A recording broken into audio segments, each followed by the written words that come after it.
Hello दोस्तों, स्वागत है आप सबको एजुकेशन के इस प्लेटफॉर्म पे जिसका नाम है द स्टूडेंट एकेडमी। मैं हूं पीके मेहता, आप सबको स्वागत करता हूं अपना इस एजुकेशनल चैनल पे। दोस्तों आज 50 क्वेश्चन का सेट प्रैक्टिस लेकर आया हूं आपके लिए और हर क्वेश्चन को ऑप्शन से डिस्कशन कराया गया है। कंटिन्यू हमारे सेट प्रैक्टिस आ रहे हैं और आते रहेंगे, जिसमें आपको क्वेश्चन करेंट्स का, हिस्ट्री, ज्योग्राफी और आपका साइंस का सारे पेपर शामिल किए जाते हैं। तो चलिए उसी 50 क्वेश्चन का सेट प्रैक्टिस का पहला क्वेश्चन देखते हैं क्या है। देखिए पहला क्वेश्चन कुछ इस प्रकार है और कह रहा है पहला क्वेश्चन कि भारत में कुल कितने विश्व धरोहर स्थल स्थित है। देखिए ये क्वेश्चन हम करेंट के तौर पे उठाए हैं। क्यों इस क्वेश्चन को उठाने का कारण ये है कि अभी यूनेस्को के द्वारा, किसके द्वारा, UNESCO, यूनेस्को के द्वारा जो है भारत में 6 नए धरोहर को संभावित सूची में शामिल किया गया है। यानी इनमें से किसी को विश्व धरोहर सूची में शामिल किया जा सकता है। इसलिए अभी यूनेस्को और विश्व, इसके द्वारा जो विश्व धरोहर सूची जारी किया जाता है, ये अभी चर्चा में रहा है। तो इससे क्वेश्चन आना तय है, एग्जाम में इससे क्वेश्चन आते रहते हैं। तो इसके कारण हमने इस क्वेश्चन को अभी उठाया है। तो देखिए कह रहा क्वेश्चन है कि भारत में कुल कितने विश्व धरोहर स्थल स्थित है। तो भारत में कुल विश्व धरोहर की जो संख्या अभी है वो 38 है। कितने हैं? 38 है। 38 को 3 पार्टों में बांटा गया, 30 + 7 + 1, 38 टोटल। 30 में 30 जो है वो आपका सांस्कृतिक है। कैसा है? सांस्कृतिक है। और 7 जो है वो प्राकृतिक है और एक जो है वो मिश्रित है। एक जो है मिश्रित है। मिश्रित कौन सा है? तो कंचनजंगा। मिश्रित कौन सा है? तो कंचनजंगा। तो ध्यान रखना है कि भारत में टोटल अभी विश्व धरोहर की कुल संख्या कितनी है। तो भारत में टोटल 38 है। 38 में 30 जो है वो सांस्कृतिक है, 7 जो है वो प्राकृतिक है, एक है जो मिश्रित है, वो कौन सा है? तो कंचनजंगा है।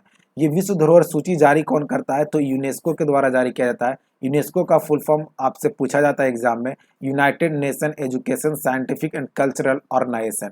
इसकी स्थापना होता है 1945 में। कब होता है? 1945 में। मुख्यालय यूनेस्को का कहाँ पे है? तो मुख्यालय जो है वो है पेरिस में। कहाँ पे है? पेरिस। कहाँ पे है?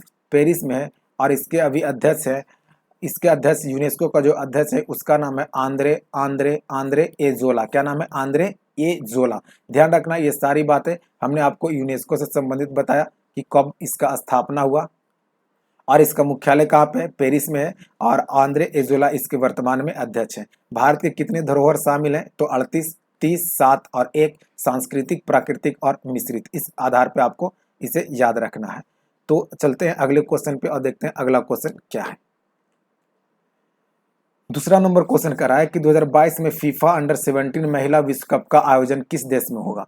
तो 2022 का जो होगा अंडर 17 का महिला फीफा वर्ल्ड कप जो होना है वो भारत में आयोजन किया जाना है। कहाँ पे? भारत में। तो ध्यान रखिएगा, अंडर 17 का फीफा वर्ल्ड कप 2022 का कहाँ पे होगा? तो भारत में आयोजन होगा। वहीं 2022 का फीफा वर्ल्ड कप अगर पूछे सिर्फ, तो इसका जो आयोजन होना है वो कतर में होना है। कहाँ पे? कतर में होना है। याद रखना ये भी कि 2022 का फीफा वर्ल्ड कप कहाँ पे आयोजन होगा? तो कतर में। और 2022 का अंडर 17 वर्ल्ड कप जो महिलाओं का होना है वो कहाँ पे होगा? भारत में आयोजन किया जाएगा। फीफा की बात करें, FIFA, इसकी स्थापना हुआ 1904 में। कब हुआ? 1904 में। ज्यूरिक, ज्यूरिक में इसका हेड क्वार्टर है। ज्यूरिक में इसका हेड क्वार्टर है जो स्विट्जरलैंड में पड़ता है। और फीफा का फुल फॉर्म होता है federation international day football association. Federation international day football association. और गियानी इन्फेंटिनो इसके अध्यक्ष हैं। क्या नाम है? गियानी इन्फेंटिनो इसके वर्तमान में अध्यक्ष है फीफा का। तो याद रखना है फीफा से संबंधित ये बात। फीफा का अंडर 17 वर्ल्ड कप कहाँ पे आयोजन होना है? तो भारत में 2022 का। 2022 का कहाँ पे आयोजन होना है? फीफा का वर्ल्ड कप। तो ये आयोजन होना है कहाँ पे? कतर में। चलिए आते हैं क्वेश्चन नंबर 2 के बाद क्वेश्चन नंबर 3 पे। क्वेश्चन नंबर 3 देखिए क्या करा है कि अंतर्राष्ट्रीय जैव विविधता दिवस मनाया जाता है। ये भी हमने क्वेश्चन को करेंट के तौर पर उठाया है। क्यों इस क्वेश्चन को लिया है? क्योंकि अभी मई के महीने में जैव विविधता दिवस मनाया गया। तो जैव विविधता दिवस जो मनाया जाता है वो 22 मई को मनाया जाता है। कितने तारीख को? 22 मई को मनाया जाता है जैव विविधता दिवस। तो ध्यान रखना है जैव विविधता दिवस किस तारीख को मनाया जाता है? 22 मई को मनाया जाता है। 2 फरवरी को क्या मनाया जाता है? ये सारे क्वेश्चन पूछे जाते हैं। 2 फरवरी को मनाया जाता है आर्द्र भूमि दिवस। आर्द्र भूमि दिवस यानी वेटलैंड डे। ठीक है। 5 जून को क्या मनाया जाता है? तो पर्यावरण दिवस। 22 अप्रैल को क्या मनाया जाता है? पृथ्वी दिवस। 22 अप्रैल को क्या मनाया जाता है? पृथ्वी दिवस। वहीं पूछे 22 मार्च को क्या मनाया जाता है? तो बिहार दिवस और जल दिवस दोनों ही किस तारीख को 22 मार्च को मनाया जाता है, जबकि 22 अप्रैल को पृथ्वी दिवस, 5 जून को पर्यावरण दिवस, 22 मई को जैव विविधता दिवस और 2 फरवरी को आर्द्र भूमि दिवस ये मनाया जाता है। 22 मई को मनाए गए जैव विविधता दिवस का थीम जो रखा गया था इस बार वो है we are the part of solution. We are the part of solution इसका थीम रखा गया है। तो चलिए 3 नंबर क्वेश्चन के बाद क्वेश्चन नंबर 4 पे आते हैं। क्वेश्चन नंबर 4 क्या करा है कि केंद्रीय जांच ब्यूरो सीबीआई के नए महानिदेशक किसे बनाया गया है। तो सीबीआई का नया महानिदेशक जो बनाया गया है वो सुबोध कुमार जायसवाल को बनाया गया। किसे बनाया गया? सुबोध कुमार जायसवाल को बनाया गया है। ध्यान रखना, सीबीआई के नए महानिदेशक किसे बनाया गया? तो सुबोध कुमार जायसवाल को सीबीआई के नए महानिदेशक के तौर पे बनाया गया है। और सीबीआई से क्वेश्चन, इसका मुख्यालय कहाँ पे है, हेडक्वार्टर अगर पूछेगा तो कहाँ पे, तो ये नई दिल्ली में है। ये प्रवीण सिंह का स्थान ही है। पहले कौन थे? तो प्रवीण सिंह थे, इन्हीं के स्थान पे ये आया है। और राव का अगर पूछे ROW, राव का कौन है? तो समांत गोयल। और आईबी का कौन है? तो अरविंद कुमार। आईबी का कौन है अध्यक्ष अभिनिदेशक? तो अरविंद कुमार। राव का कौन है? समांत गोयल। और सुबोध कुमार जायसवाल किसके हैं? तो ये सीबीआई के महानिदेशक बनाए गए हैं। नए महानिदेशक बनाए गए हैं सीबीआई के। कौन? तो सुबोध कुमार जायसवाल। चलिए क्वेश्चन नंबर 4 के बाद क्वेश्चन नंबर 5 पे आते हैं। क्वेश्चन नंबर 5 देखिए क्या कर रहा है।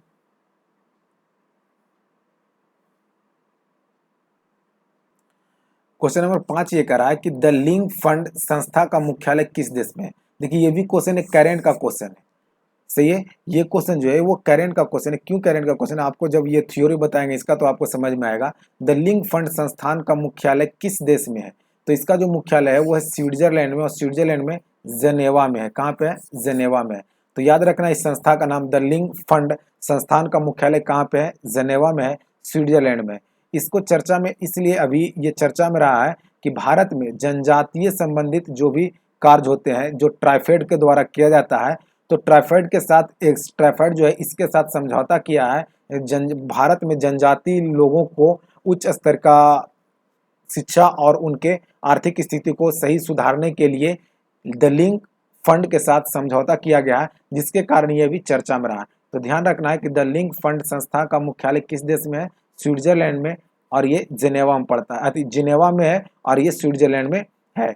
तो द लिंक फंड जो है अभी भारत में किसके साथ समझौता हुआ है? तो ट्राइफेड के साथ। ट्राइफेड के साथ याद रखिएगा, ट्राइफेड किसके लिए काम करता है? तो जनजातियों के लिए काम करता है ये। और द लिंक फंड संस्था के साथ अभी ये समझौता किया है। स्विट्जरलैंड जिनेवा में इसका मुख्यालय है। आइए क्वेश्चन नंबर 6 पे। क्वेश्चन नंबर 6 क्या कर रहा है?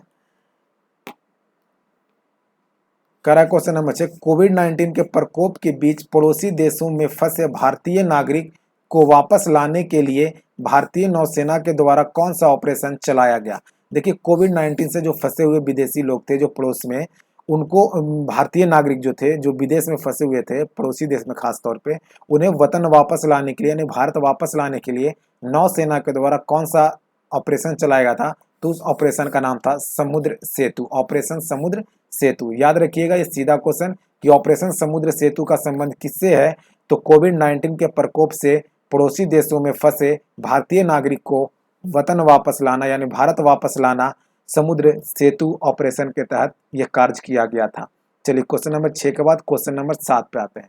क्वेश्चन नंबर 7 क्या करा कि भारत किस भारतीय को Order of the Rising Sun पुरस्कार से सम्मानित किया गया है?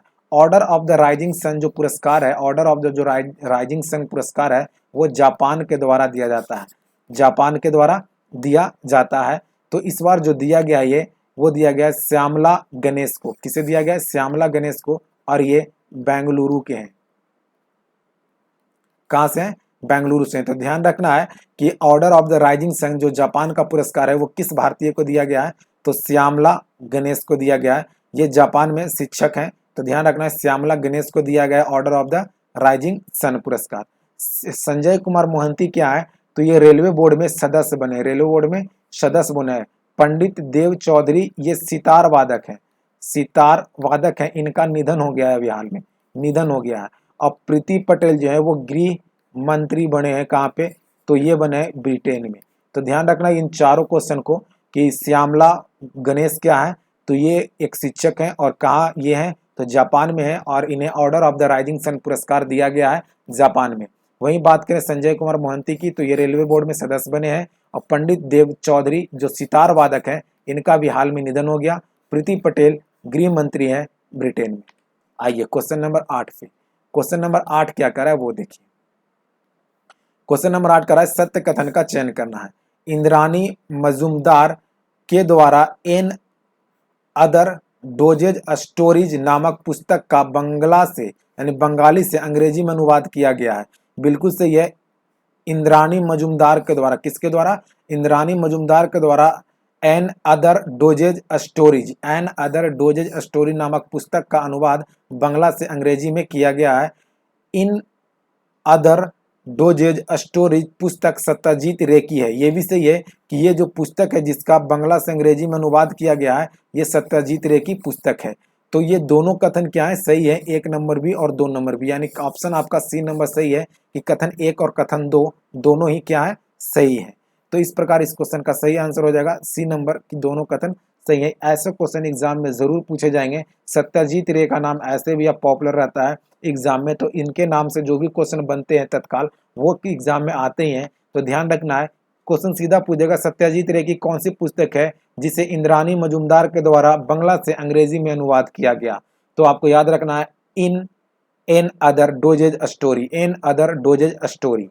चलें आगे 8 नंबर के बाद 9 नंबर क्वेश्चन पे। 9 नंबर क्वेश्चन कर रहा है जनजातीय मामलों के मंत्रालय ने जनजातीय स्कूलों को डिजिटल ट्रांसफॉर्मेशन के लिए किसके साथ समझौता किया है? जनजातीय मामले का मंत्रालय जो है वो जनजातीय स्कूल को डिजिटल ट्रांसफॉर्मेशन के लिए एक समझौता किया है, वो माइक्रोसॉफ्ट के साथ किया है। किसके साथ किया गया है? माइक्रोसॉफ्ट के साथ किया गया है। डिजिटल ट्रांसफॉर्मेशन के लिए यह समझौता हुआ है। तो माइक्रोसॉफ्ट की बात हुआ तो माइक्रोसॉफ्ट के संस्थापक हैं बिल गेट्स और पॉल एलन। क्या नाम है? बिल गेट्स और पॉल एलन। 1975 में इसकी स्थापना हुई और वाशिंगटन डीसी में इसका मुख्यालय है। चलिए क्वेश्चन नंबर 9 के बाद क्वेश्चन नंबर 10 पे आते हैं। क्वेश्चन नंबर 10 क्या कर रहा है कि भारत का पहला कृषि निर्यात सुविधा केंद्र शुरू किया गया है। देखिए ये नया सुविधा केंद्र है, इसलिए ये क्वेश्चन को हम लाए हैं क्योंकि इसकी शुरुआत ही पहली बार हुई है भारत में। तो भारत का पहला कृषि निर्यात सुविधा केंद्र कहाँ पे खोला गया है? तो ये पुणे में खोला गया। कहाँ पे खोला गया? पुणे में। ये क्वेश्चन बहुत ही इंपॉर्टेंट है, आने की प्रबल संभावना है ऐसे क्वेश्चन को, क्योंकि ये पहला कृषि संबंधित एग्रीकल्चर इन्वायरमेंट से संबंधित क्वेश्चन बहुत ज्यादा पूछे जाते हैं। तो ध्यान रखना, भारत का पहला कृषि निर्यात सुविधा केंद्र कहाँ पे खोला गया? तो पुणे में खोला गया, जो महाराष्ट्र में पड़ता है। आइए क्वेश्चन नंबर 11 पे। क्वेश्चन नंबर 11 क्या करा है कि गिरफ्तार किए गए व्यक्ति को मौलिक अधिकार की रक्षा किस अनुच्छेद में वर्णित है? देखिए गिरफ्तार किए गए व्यक्ति को किसको बोला है कि गिरफ्तार किया गया व्यक्ति को जो मौलिक अधिकार की रक्षा किस अनुच्छेद के तहत दिया जाता है? तो ये अनुच्छेद है 22। कौन सा अनुच्छेद है? 22 के तहत इसे रक्षा प्रदान किया जाता है। कौन कौन से? तो 22 के तहत 3 प्रकार के इसे रक्षा प्रदान किया जाता है। वो कौन कौन से रक्षा है? तो आप इसमें जो सबसे पहला है अनुच्छेद 22 के तहत, कि अनुच्छेद 22 के तहत ये कहा गया है कि इसे जो है पहला जो इसमें प्रावधान है, दूसरा प्रावधान और तीसरा प्रावधान, 3 प्रावधान इसमें दिए गए हैं अनुच्छेद 22 के तहत। तो पहला है कि आप इसे गिरफ्तारी का कारण बताइए। अगर किसी भी व्यक्ति को मनमाने तरीका से आप गिरफ्तार किए हैं तो गिरफ्तारी का कारण बताना होगा। उसके बाद दूसरा प्रावधान है कि 24 घंटा के अंदर इसे मजिस्ट्रेट के समकक्ष प्रस्तुत करना होगा, जिसमें लाने और ले जाने की समय को छोड़कर। उसके बाद है कि इसे मनपसंद का वकील रखने का अनुमति भी है। तो ये तीनों जो अधिकार दिए गए हैं वो अनुच्छेद 22 के तहत दिए गए हैं। ध्यान रखना कौन सा अनुच्छेद के तहत? अनुच्छेद 22 के तहत किसी भी अपराधी को मौलिक अधिकार की रक्षा के लिए उसे 3 अधिकार दिए गए हैं। कौन कौन? तो उससे गिरफ्तारी का कारण बताइए, 24 घंटा के अंदर उसे मजिस्ट्रेट के समकक्ष प्रस्तुत कीजिए और मनपसंद वकील रखने का उसे अधिकार है। ठीक है, तो आंसर जो इसका हो जाएगा वो डी नंबर हो जाएगा, अनुच्छेद 22। वही अनुच्छेद 20 की बात करें तो अनुच्छेद 20 में भी अपराधियों को दोषपूर्ण सिद्धि की बात की गई है। इसके तहत भी 3 प्रकार के अधिकार इसे दिए गए हैं। पहला जो है कि पहला अधिकार इसमें है कि एक अपराधी को एक अपराध के लिए एक ही सजा होगा। पहला जो अधिकार इसमें है कि एक अपराधी को एक अपराध के लिए एक ही सजा होगा। दूसरा इसमें अधिकार दिया गया है कि सजा जो वर्तमान में है, सजा जो वर्तमान में है वही सजा उसे दिया जाएगा। जैसे आप समझिए इस बात को कि किसी अपराधी ने 2021 में कोई अपराध को अंजाम देता है और इस अपराध की सजा 2021 में जो है वो आजीवन कारावास है, आजीवन कारावास है। अब इस अपराधी की सजा को सुनाते सुनाते न्यायालय को जो समय भी लग जाता है वो 2030 चला जाता है। तो 2030 में इसकी सजा सुनाई जाती है। इससे पहले 2000 मान लिया जाए 27 में, 2027 में इस अपराध से संबंधित एक संशोधन होता है जिसमें यह कहा जाता है कि इस प्रकार के अपराध करने वाले लोगों को मृत्यु दंड दिया जाएगा। क्या दिया जाएगा? मृत्यु दंड दिया जाएगा। तो अब 2030 में अगर इस व्यक्ति को सजा सुनाया गया है तो उसे मृत्यु दंड नहीं दिया जाएगा, उसे आजीवन कारावास की ही सजा होगी। तो यही कहता है दूसरा जो इसका भाग है वो कह रहा है कि सजा जो होगा जब वो अपराध किया है उस समय जो सजा का प्रावधान है वही सजा इसे दिया जाएगा। और तीसरा क्या कह रहा है इसमें कि इसे खुद के खिलाफ गवाही देने के लिए अपवाद नहीं कर सकते हैं। तो देखिए ये 22 नंबर अनुच्छेद और 20 नंबर अनुच्छेद में तीन तीन अपराधियों के लिए संरक्षण प्रदान किया गया है। तो तीनों को याद रखना है, बहुत ही कायदे से आपको याद रखना होगा इसे, क्योंकि ये तीनों से क्वेश्चन बहुत ज्यादा आते हैं। तो ध्यान रखना, अनुच्छेद 20 क्या कहता है कि इस अपराधियों के लिए दोषपूर्ण सिद्धि की बात किया गया है। इसमें 3 प्रकार के अधिकार है। उसे पहला अधिकार जो है कि एक अपराध के लिए उसे एक ही सजा मिलेगा, सजा वही मिलेगा जब वो अपराध किया था उस समय जो उसकी सजा थी, और उसे खुद के खिलाफ गवाही देने के लिए बाध्य नहीं किया जा सकता है। वहीं अनुच्छेद 22 क्या कहता है कि किसी भी व्यक्ति को मनमाने तरीका से अगर गिरफ्तार किया गया है तो उसे गिरफ्तारी का कारण बताइए, 24 घंटा के अंदर उसे मजिस्ट्रेट के समकक्ष प्रस्तुत कीजिए और उसे मनपसंद वकील रखने का अधिकार है।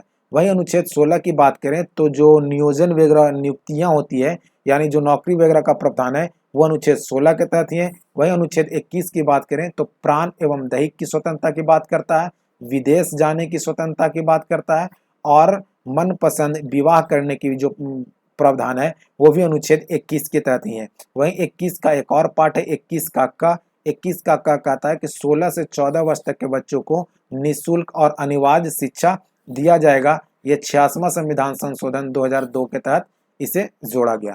तो ये सारे जानकारियां आपको इस क्वेश्चन से दिया गया है। उम्मीद करते हैं आपको समझ में आया होगा। चलते हैं अगले क्वेश्चन पे, क्वेश्चन नंबर 12 पे। क्वेश्चन नंबर 12 देखिए क्या कर रहा है। क्वेश्चन नंबर 12 कर रहा है कि निम्नलिखित में से कौन सा अदिश राशि नहीं है। हमें अदिश राशि को ढूंढना है। कौन सा राशि को ढूंढना है? अदिश राशि को। तो देखिए सबसे पहले आप समझिए कि अदिश और सदिश होता क्या है। देखिए अदिश आ जो होता है वो नकारात्मक सेंस देता है और श का मतलब होता है सकारात्मक सेंस देता है। ठीक है, तो अदिश का रहा है इसका मतलब है कि इसमें दिशा का कोई महत्व नहीं है, और सदिश का रहा है इसका मतलब है कि इसमें दिशा का महत्व है। इसमें सिर्फ परिणाम होता है, परिमाण होता है, और इसमें जो होता है वो परिमाण के साथ साथ दिशा की भी जरूरतें पड़ती है। तो जैसे देखिए आप एग्जाम्पल से सीधा सीधा समझिए कि मान लिया जाए कि किसी भी चीज को आप मान लिया जाए कि एग्जाम्पल दिया जाता है, जैसे इसी से हम एग्जाम्पल उठाते हैं। जैसे विद्युत धारा को देखिए, तो विद्युत धारा का परिमाण तो है पर इसका डायरेक्शन फिक्स नहीं है कि ये किस डायरेक्शन में जाएगा। यानी डायरेक्शन जिसका फिक्स नहीं है वह अदिश राशि है, जिसका डायरेक्शन फिक्स है वो सदिश राशि है। जैसे मान लिया जाए कि बोले बल, तो आपको पता है कि बल हम जब लगाएंगे तो किसी खास डायरेक्शन में ही बल लगेगा। इसका मतलब है कि दिशा हमको यहाँ पे पता चल रहा है, तो डायरेक्शन जब पता चले तो वो सदिश राशि हो जाएगा। ठीक है, अब जैसे मान लीजिए कि आयतन, आयतन किसी भी चीज का आयतन, पानी का किसी भी चीज का आप आयतन लीजिए तो उसका कोई खास डायरेक्शन नहीं होता है कि ये आयतन जो है वो किस डायरेक्शन में ज्यादातर है। ठीक है, तो जब आपको दिशा का कोई महत्व नहीं है तो वैसे को अदिश राशि बोलते हैं, और जिसमें दिशा का इंपॉर्टेंस है उसे सदिश राशि बोलते हैं। तो हमें यहाँ पे अदिश नहीं है उसे पूछा गया था। तो देखिए विद्युत धारा अदिश राशि, क्योंकि इसमें किसी भी प्रकार की कोई डायरेक्शन की इंपॉर्टेंस पता ही नहीं चल रही है। तापमान, कहीं पे तापमान है तो ऐसा थोड़ी है कि किसी डायरेक्शन में तापमान ज्यादा हो जाएगा किसी डायरेक्शन में तापमान कम हो जाएगा। तापमान है तो वो सभी दिशाओं में जाएगी, तो यहाँ भी डायरेक्शन में इसमें भी दिशा की कोई इंपॉर्टेंस नहीं पड़ रहा है। दाब, दाब भी है जो कि किसी भी डायरेक्शन में खास पार्टिकुलर किसी दिशा में नहीं जा सकता है, दाब सभी दिशाओं में जाता है, तो इसमें भी किसी खास दिशा का ज्ञान नहीं है, तो ये भी नहीं होगा आपका। तो अब करा भार। भार एक प्रकार का क्या है, बल है। आप जानते हैं कि मान लीजिए ये सरफेस है, इस पर आप अगर भार लगाइएगा तो किसी खास दिशा में ही भार लगेगा। इसका मतलब यहाँ पे डायरेक्शन का ज्ञान है, तो डायरेक्शन का जब ज्ञान है तो ये राशि सदिश राशि हो जाएगी। तो हमें पूछा गया था अदिश राशि नहीं है, तो भार क्या है, एक सदिश राशि है, सदिश राशि है। इस प्रकार इसका आंसर जो हो जाएगा वो डी नंबर हो जाएगा। तो सिंपल सी तरीके में आप समझिए सदिश और अदिश को, कि डायरेक्शन का जहां महत्व नहीं है अदिश राशि, डायरेक्शन का जहां महत्व है वो सदिश राशि। एग्जाम्पल को कैसे पकड़ेंगे, तो आप थोड़ा सा उसे सोचिए कि क्या इसमें हमें डायरेक्शन की इंपॉर्टेंस पता चल रही है। अगर चल रहा है तो सदिश राशि है, नहीं चल रहा है तो अदिश राशि है। ठीक है, चलिए क्वेश्चन नंबर 12 के बाद क्वेश्चन नंबर 13 पे। 13 नंबर क्वेश्चन देखिए क्या करा है कि लालटेन या लैंप की बत्ती में तेल का ऊपर चढ़ना उदाहरण है। लालटेन या लैंप की बत्ती में तेल का ऊपर चढ़ना किसका उदाहरण है, तो ये केशिकत्व का उदाहरण है। किसका उदाहरण है, केशिकत्व का उदाहरण है। केशिकत्व यानी कैपिलरी क्रिया। ये आप केशिकत्व का और भी जो उदाहरण होते हैं, जैसे प्रिंटिंग पेपर पे स्याही गिरने के बाद वो सूख जाता है, ये भी केशिकत्व का उदाहरण है। उसके बाद आपका जो किसान होते हैं वो पानी पड़ने के बाद अपने खेत को जुताई कर देते हैं ताकि उस खेत की नमी बनी रहे, ये भी केशिकत्व का उदाहरण है। तो केशिकत्व जो है वो इस प्रकार से उदाहरण इसके ही पूछे जाते हैं, इसके डिफिनेशन वगैरह पूछे नहीं जाते हैं। लेकिन एक चीज आपको ध्यान रखना है, केशिकत्व जो निर्धारित जो आपका केशिकत्व जो निर्भर करता है वो उसके त्रिज्या पर निर्भर करता है, यानी जो केस नली होता है उसकी त्रिज्या पर निर्भर करता है। जितना कम त्रिज्या होगा उतना ही केशिका में जो जल होगा वो ऊपर की ओर चढ़ता है। तो ध्यान रखना है केशिकत्व क्या है, तो ये लालटेन और लैंप के बत्ती में जो तेल चढ़ता है ऊपर की ओर वो केशिकत्व के कारण ही किसान खेत को जोताई कर देते हैं। क्यों, क्योंकि उसके नमी को बनाए रखे इसीलिए। उसके बाद आप देखिए कि पेड़ में जो पानी वगैरह जड़ के सहारे ऊपर जो चढ़ता है ये भी केशिकत्व का ही उदाहरण है। चलिए आते हैं अगले क्वेश्चन पे, और अगला क्वेश्चन है 13 नंबर के बाद क्वेश्चन नंबर 14 पे। क्वेश्चन नंबर 14 का रहा है कि वित्तीय आपात प्रथम बार कितने दिनों के भीतर संसद के दोनों सदनों के सम्मुख रखा जाना चाहिए। देखिए वित्तीय आपात जो है वो अनुच्छेद 360 के तहत लगाया जाता है। ठीक है, वित्तीय आपात जो है वो पहली बार जो होता है वो 2 माह के लिए लगाया जाता है। 2 माह के लिए लगाया जाता है। 2 माह के भीतर उसे संसद द्वारा साधारण बहुमत से पारित करके 6 माह तक के इसे आगे बढ़ाया जा सकता है। इसकी मैक्सिमम सीमा कुछ भी नहीं है, ये कितना भी समय तक, जब तक इसे वापस नहीं लिया जा सकता है तब तक ये लगा रहेगा। तो आंसर जो इसका हो जाएगा वो 2 माह तक इसको संसद के द्वारा अनुमोदन होना जरूरी होता है। ठीक है, संसद के द्वारा इसे पास करना जरूरी होता है। यहाँ से एक और क्वेश्चन क्या बनता है कि अगर लोकसभा का विघटन हो गया हो, किसका, लोकसभा का विघटन हो गया हो, उस समय अगर वित्तीय आपात की घोषणा किया गया हो तो राज्यसभा इसे 6 महीना के लिए बढ़ा सकता है। लेकिन जैसे ही नवनिर्वाचित नया लोकसभा का गठन होगा तो कितने दिन के बाद लोकसभा को इस पे मंजूरी देना होता है, तो आंसर इसका होगा 30 दिन। ये क्वेश्चन बहुत ही इंपॉर्टेंट है, पूछा गया ये क्वेश्चन है कि जब लोकसभा का विघटन हो उस समय अगर वित्तीय आपात की घोषणा की गई हो तो राज्यसभा द्वारा इसे पारित करके बढ़ाया जा सकता है। लेकिन जब नवनिर्वाचित लोकसभा का गठन किया गया हो तो कितने दिन के भीतर इसे स्वीकृति मिलना चाहिए, तो 30 दिन के भीतर इसे स्वीकृति मिलना चाहिए। तो इसका जो सही आंसर हो जाएगा वो बी नंबर, 2 माह के भीतर। वित्तीय आपात की घोषणा राष्ट्रपति के द्वारा किया जाता है। कब, जब किसी भी देश की स्थिति, हम भारत की बात करें तो भारत में जब आपका आर्थिक स्थिति मतलब चरमरा जाती है, यानी नहीं सही से लग रहा है राष्ट्रपति को कि यहाँ वित्तीय संकट आने वाला है, तो इस स्थिति में वित्तीय आपात की घोषणा किया जाता है अनुच्छेद 360 के तहत। कौन सा अनुच्छेद के तहत, 360 के तहत। आपातकाल से संबंधित और भी 2 प्रावधान है, एक है 352 और एक है 356। 352 के तहत राष्ट्रीय आपात, 356 के तहत राष्ट्रपति शासन। तो ये दोनों पे भी चर्चा करेंगे, आएगा जब इससे क्वेश्चन। आइए क्वेश्चन नंबर 14 के बाद क्वेश्चन नंबर 15 पे। निम्नलिखित में से किस विद्युत चुंबकीय तरंग का तरंगदैर्घ्य अधिक है। तो विद्युत चुंबकीय तरंग का तरंगदैर्घ्य किसका अधिक है, ये आपसे पूछा गया है। तो देखिए इसमें जो है वो आपको एक याद रखने का हम तरीका देते हैं, गा, ए, प, द्रि, अ, सूरे, दी। ये 7 ऐसे हैं जो विद्युत चुंबकीय तरंग है। विद्युत चुंबकीय तरंग वैसा तरंग होता है जिसे चलने के लिए माध्यम की आवश्यकता नहीं होती है, माध्यम की आवश्यकता इसे नहीं होती है। तो अब इसे देखिए, गा का मतलब हो गया गामा किरण, गा का मतलब गामा, ए का मतलब एक्स, प का मतलब परावैंगनिक, द्रि का मतलब दृश्य तरंग, अवरक सूक्ष्म रेडियो तरंग, और ये दीर्घ रेडियो तरंग। तो देखिए इसका जो गामा का जो है वो चाल और तरंग दैर्घ्य ये दोनों कम होता है। क्या होता है? कम होता है। तो कम है तो इस तरफ जब जाएंगे तो ये दोनों जो होगा वो बढ़ेगा। क्या होगा? बढ़ेगा। और इसकी जो वेधन क्षमता होती है, गामा का वेधन क्षमता, आवृत्ति, ऊर्जा, ये तीनों जो होता है वो अधिक होता है। क्या होता है? अधिक होता है। तो इस तरफ से ये वाला जो जाएगा तब क्या होगा? कम होगा। ठीक है। तो आप देखिए इस थ्योरी से अगर आप क्वेश्चन को बनाइएगा तो आपको इससे जितने भी क्वेश्चन पूछे जाते हैं वो सारे क्वेश्चन बन जाएंगे। कैसे बनाना है इसको? देखिए हमसे पूछा है कि विद्युत चुंबकीय तरंग का तरंग दैर्ध्य अधिक है। किसका तरंग दैर्ध्य क्या है? अधिक है। यही क्वेश्चन हमसे पूछा गया। तो देखिए यहाँ पे ये तरंग दैर्ध्य, तो तरंग दैर्ध्य सबसे कम किसका है? गामा किरण का। उससे अधिक किसका? एक्स का। उससे अधिक किसका? परावैंगनी का। उससे अधिक दृश्य का। उससे अधिक अवरक्त का। उससे अधिक सूक्ष्म रेडियो तरंग और उससे अधिक दीर्घ रेडियो तरंग का। तो देखिए ये दोनों ऑप्शन में है नहीं, तो इससे पहले वाला कौन सा होगा? अवरक्त। इसका मतलब है कि अवरक्त रेडियो तरंग का इस ऑप्शन के अनुसार सबसे अधिक क्या होगा? तरंग दैर्ध्य होगा। लेकिन सबसे अधिक अगर पूछता तो दीर्घ रेडियो तरंग का कहेंगे, लेकिन ऑप्शन में दीर्घ रेडियो तरंग नहीं है तो आंसर क्या करेंगे? अवरक्त किरण को करेंगे। उसी प्रकार आप इस क्वेश्चन को भी बना सकते हैं। पूछता कि सबसे अधिक आवृत्ति किसकी होती है? तो गामा किरण की सबसे अधिक आवृत्ति होती है। अगर गामा ऑप्शन में नहीं है तो एक्स आंसर होगा। अगर एक्स भी ऑप्शन में नहीं है तो परावैंगनी का आंसर होगा। तो जैसा ऑप्शन दिया होगा ऑप्शन के रिगार्डिंग के अनुसार आंसर करते जाएंगे। ठीक है। चलिए क्वेश्चन नंबर 15 के बाद क्वेश्चन नंबर 16 पे आते हैं। देखिए 16 नंबर क्वेश्चन क्या कर रहा है? 16 नंबर क्वेश्चन कर रहा है कि प्रकाश के पूर्ण आंतरिक परिवर्तन का निम्न कारण क्या है? तो प्रकाश के पूर्ण आंतरिक परिवर्तन का निम्न कारण क्या है? तो प्रकाश के किरण सघन माध्यम से विरल माध्यम में जा रही हो। बात सही है। प्रकाश का पूर्ण आंतरिक परिवर्तन तभी होगा जब प्रकाश सघन माध्यम से विरल माध्यम में जा रही हो।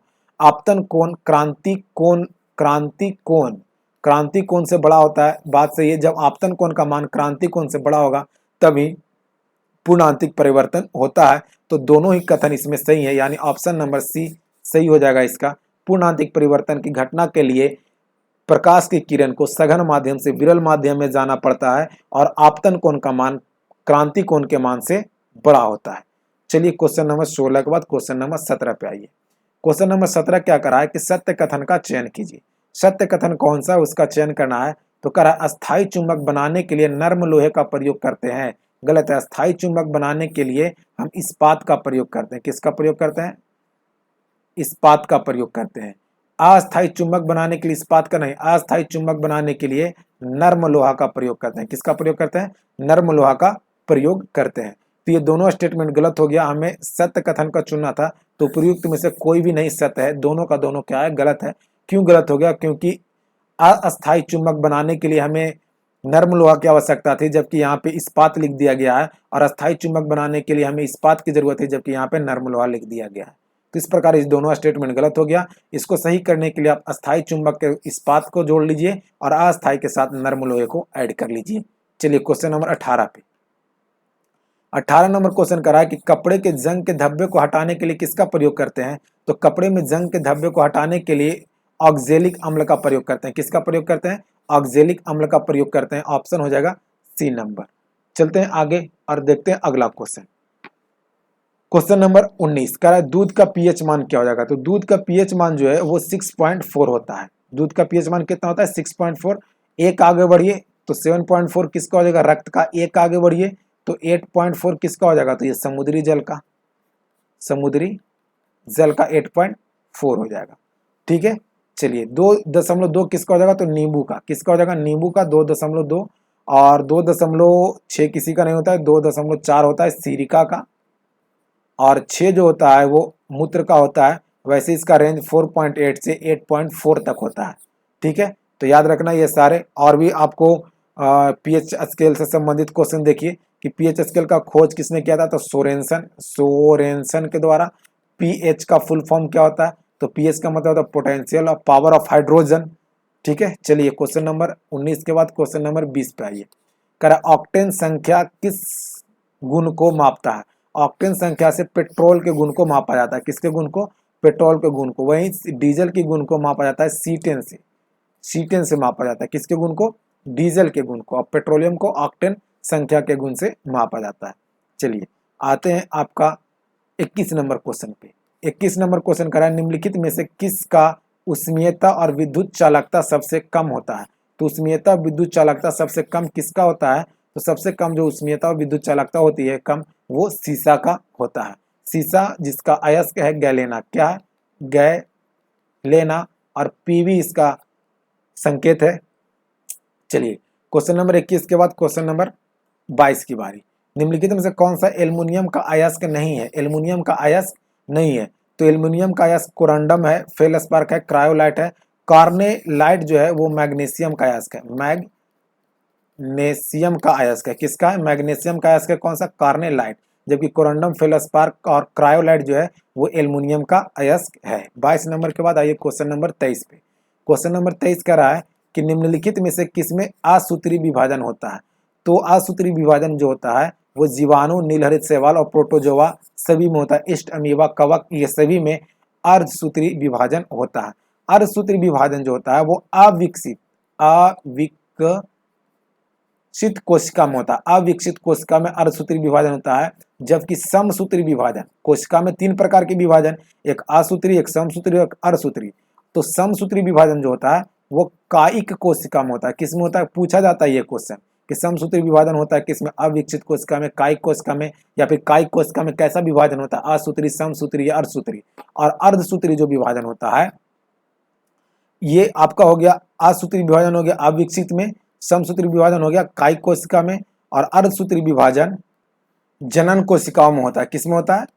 जनन कोशिकाओं में होता है। तो ध्यान रखना ये तीनों कि अगर असूत्री पूछेगा तो अविकसित कोशिका में, समसूत्री पूछेगा तो कायिक कोशिका में, और अर्धसूत्री पूछेगा तो जनन कोशिका में विभाजन होता है।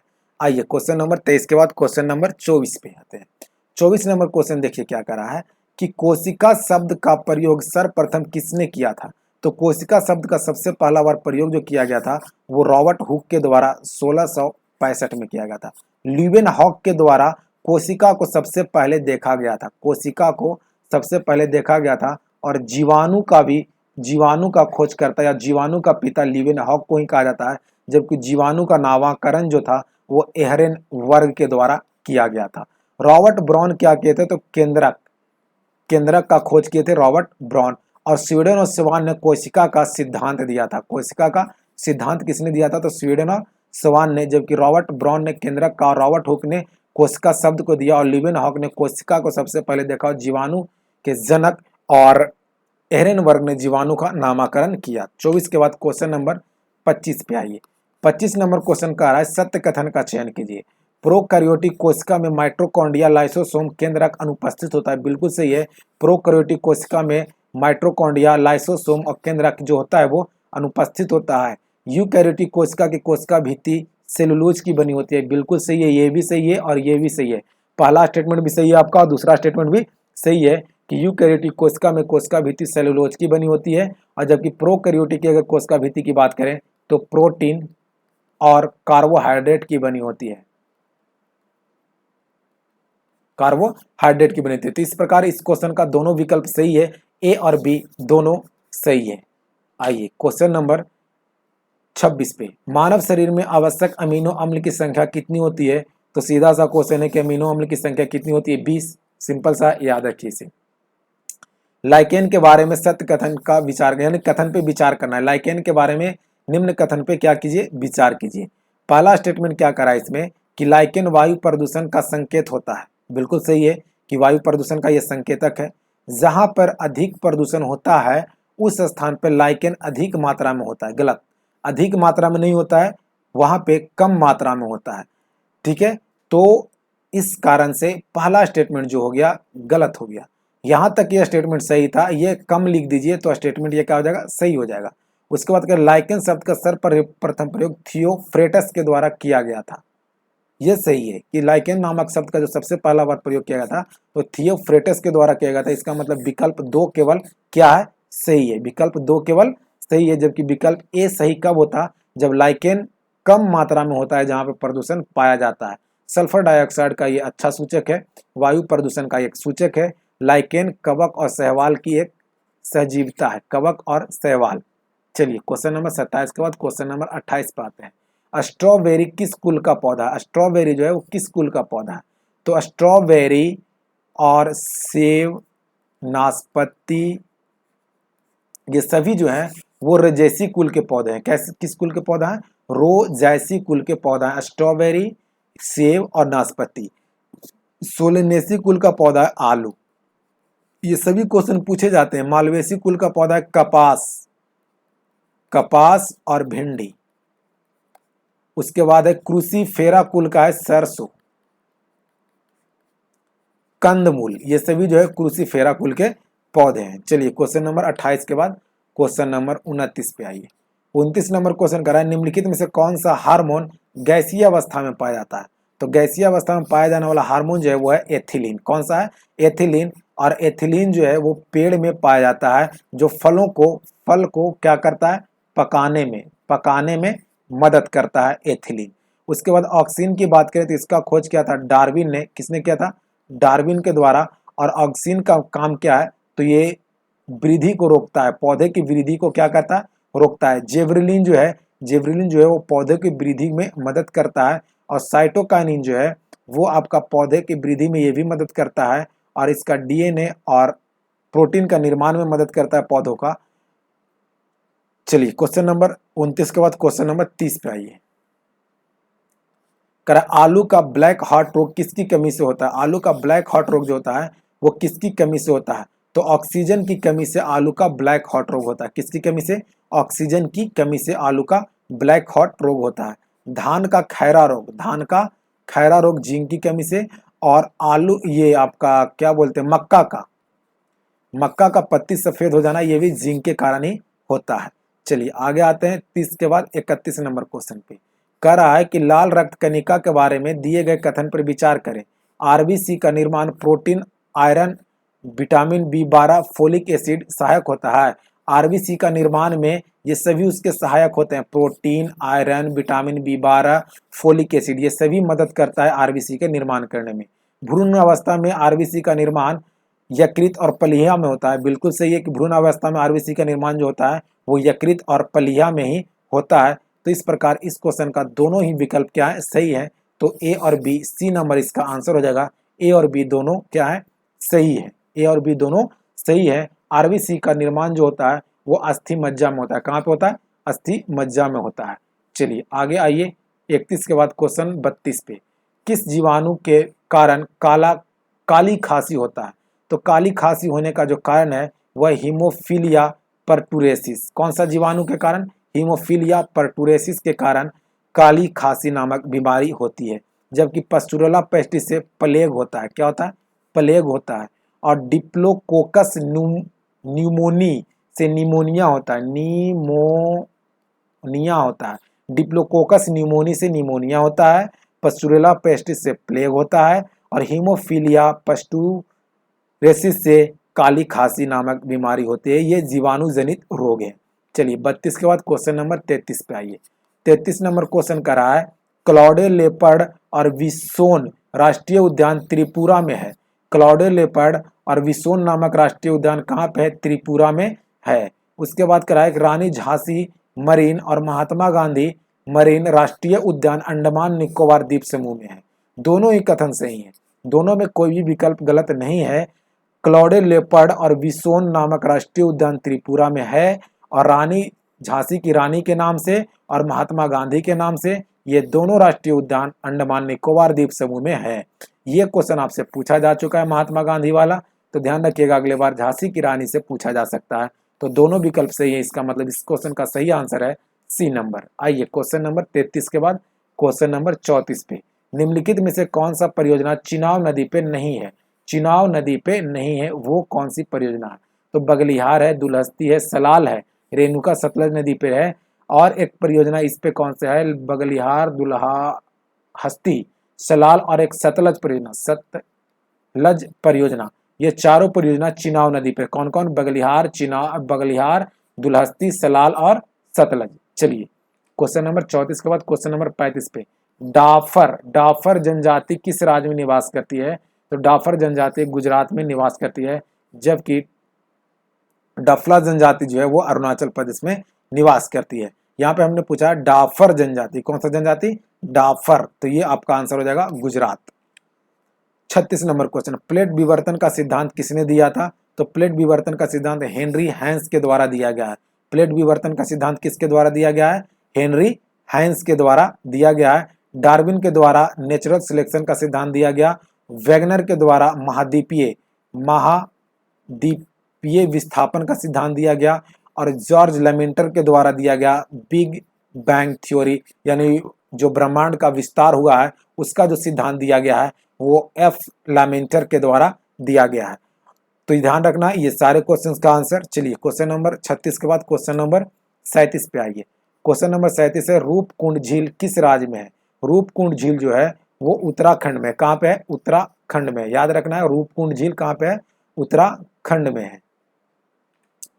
38 नंबर क्वेश्चन पे, सत्यमंगलम टाइगर रिजर्व किस राज्य में है? सत्यमंगलम टाइगर रिजर्व जो है वो तमिलनाडु में। कहाँ पे है? तमिलनाडु में है। पराबिकुलम कहाँ पे है टाइगर रिजर्व? तो ये केरला में है। उसके बाद आपका नागरहोल कर्नाटक में है। आंध्र प्रदेश में भारत का सबसे बड़ा टाइगर रिजर्व है जिसका क्या नाम है? इसका नाम है आपका नल्लामलाई पर्वत में है ये स्थित, और इसका नाम है ये आपका क्या बोलते हैं इसे, आंध्र प्रदेश में ही है, नागार्जुन टाइगर रिजर्व जो है वो आपका नल्लामलाई पर्वत पे आंध्र प्रदेश में, जो भारत का सबसे बड़ा टाइगर रिजर्व है। आइए क्वेश्चन नंबर 38 के बाद क्वेश्चन नंबर 39 पे आते हैं। निम्नलिखित में से सबसे ऊंचा पर्वत चोटी कौन सा है? तो इसमें सबसे ऊंचा पर्वत चोटी जो है वो है मकालू। कौन सा है? मकालू। मकालू सबसे ऊंचा है। देखिए मकालू के बाद जो है वो आ जाएगा धौलागिरी का नाम, धौलागिरी का, उसके बाद अन्नपूर्णा का, उसके बाद नंदा देवी। और ये मकालू से भी बड़ा है कंचनजंगा, और कंचनजंगा से भी ऊंचा है कौन सा? एवरेस्ट। तो याद रखिएगा एवरेस्ट, कंचनजंगा इससे छोटा, मकालू इससे छोटा, धौलावीरा इससे छोटा, और अन्नपूर्णा इससे छोटा। ये क्वेश्चन कभी कभी क्रम पूछे जाते हैं क्रम में लगाने के लिए। चलिए क्वेश्चन नंबर 40 आइए। सिंदरखेड़ा का युद्ध कब हुआ था? तो सिंदरखेड़ा का जो युद्ध हुआ था वो 1757 में हुआ था। खेड़ा का युद्ध 1707 में हुआ था, खेड़ा का युद्ध। वही बात करें शंकर खेड़ा का युद्ध हुआ था 1724 में, और पाल खेड़ा का युद्ध जो हुआ था वो 1728 में हुआ था, और सिंदर खेड़ा का युद्ध 1757 में हुआ था। शंकर खेड़ा का युद्ध पूछा गया था एसआई का प्रीलिम्स में। तो ये चारों युद्ध खेड़ा से संबंधित याद रखिए, पूछा जा सकता है आपको एग्जाम में। तो 1707 में आपका खेड़ा का युद्ध, 1728 में पाल खेड़ा का युद्ध, 1724 में शंकर खेड़ा का युद्ध, और 1757 में सिंदर खेड़ा का युद्ध लड़ा गया। आइए क्वेश्चन नंबर 40 के बाद क्वेश्चन नंबर 41 पे। 41 नंबर क्वेश्चन करा, अकबर ने इबादत खाना की स्थापना कब की थी? तो इबादत खाना की स्थापना 1575 में होता है। इबादत खाना में प्रवेश जो किया गया 78 में, 79 में मजहर की घोषणा, और 82 में दीन इलाही की घोषणा, और 83 में इलाही संबत, और 85 में आपका राजधानी चला गया कहाँ पे? राजधानी चला गया लाहौर। कहाँ पे? लाहौर चला गया। ठीक है, तो याद रखना ये अकबर से संबंधित। और भी क्या आता है? 62, 63, 64, 71, इसका ये डेट बच गया। इधर में बाकी सारा करा दिए। तो ये दास प्रथा का उन्मूलन, तीर्थ यात्रा कर, और ये जजिया कर, और ये फतेहपुर सीकरी का निर्माण।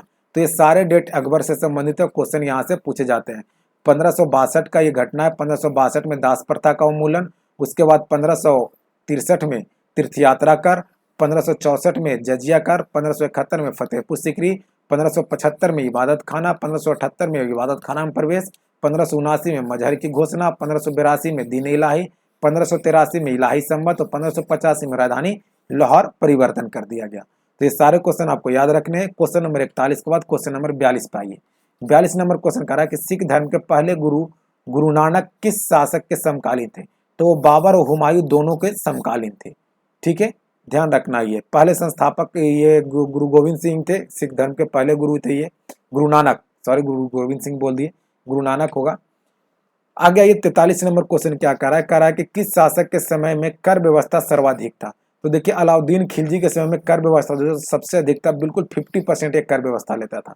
अशोक और फिरोज शाह तुगलक FST के समय में 1/10 था। वहीं शेरशाह सूरी और चोल वंश के समय में 1/3 था, 1/3 था। विजयनगर साम्राज्य हर्षवर्धन के समय में, गुप्त वंश के समय में, और धार्मिक कर जो था वो 1/6 था। तो ये सारी कर याद रखना है, क्वेश्चन ये पूछे जाते हैं। आइए क्वेश्चन नंबर 43 के बाद क्वेश्चन नंबर 44 पे।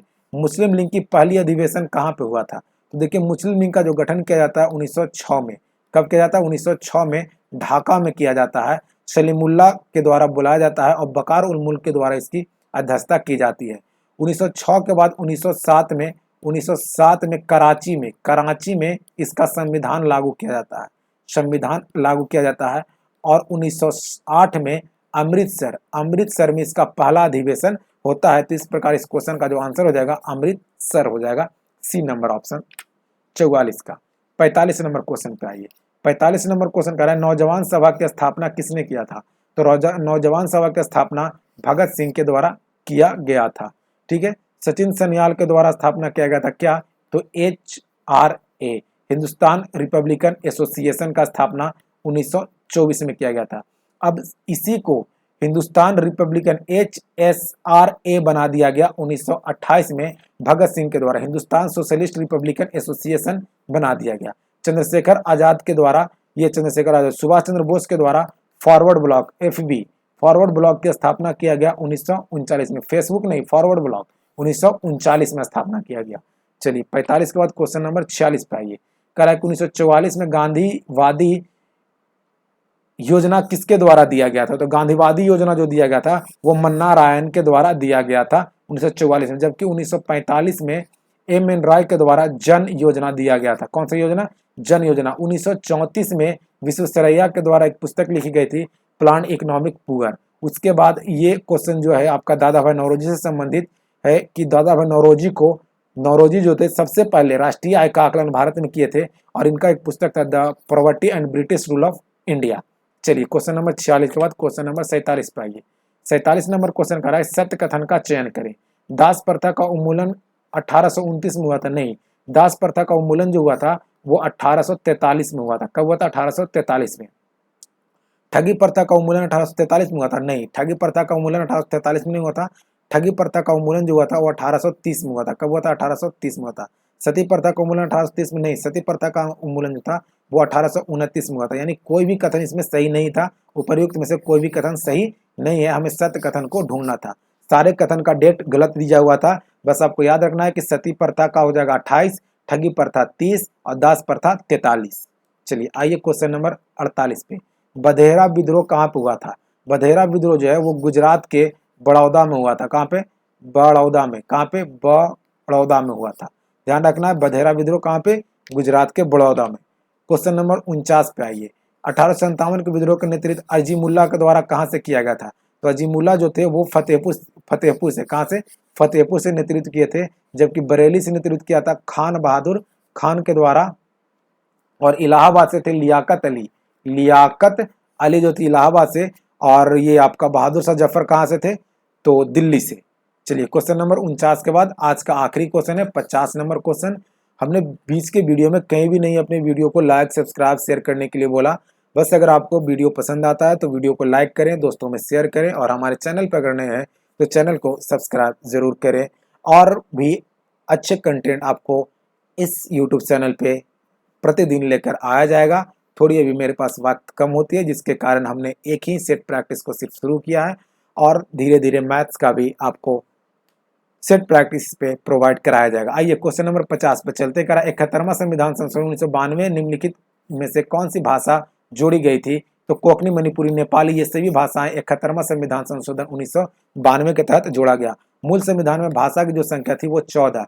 15वां भाषा बना सिंधी। 21वां संविधान संशोधन 1967 में जब हुआ तो सिंधी को 21 आपका 15वां भाषा बना दिया गया। उसके बाद एक संविधान संशोधन होता है 92वां 2003 में और 92वां संविधान संशोधन 2003 के तहत 4 भाषा को जोड़ा गया। कौन कौन? तो उसमें था मैथिली, संथाली, बोडो और डोंगरी। ये चारों भाषा को जोड़ा गया और अब कुल मान्यता प्राप्त भाषाओं की जो संख्या है वो है 22। तो इस प्रकार 50 क्वेश्चन का हमारा एनालिसिस था, डिस्कशन था। कैसा हमारा डिस्कशन लगता है जरूर हमारा कमेंट्स बॉक्स में आप कमेंट्स करके हमारी प्रतिक्रिया को आप जरूर दें। अपनी प्रतिक्रिया को, हमें उस कमेंट्स को पढ़कर थोड़ी सी खुशी मिलती है और हमें इस प्रकार से काम करने के लिए हौसला मिलता है। तो मिलते हैं अगले वीडियो में। आज के लिए इतना ही। जय हिंद, वंदे मातरम, भारत माता की जय।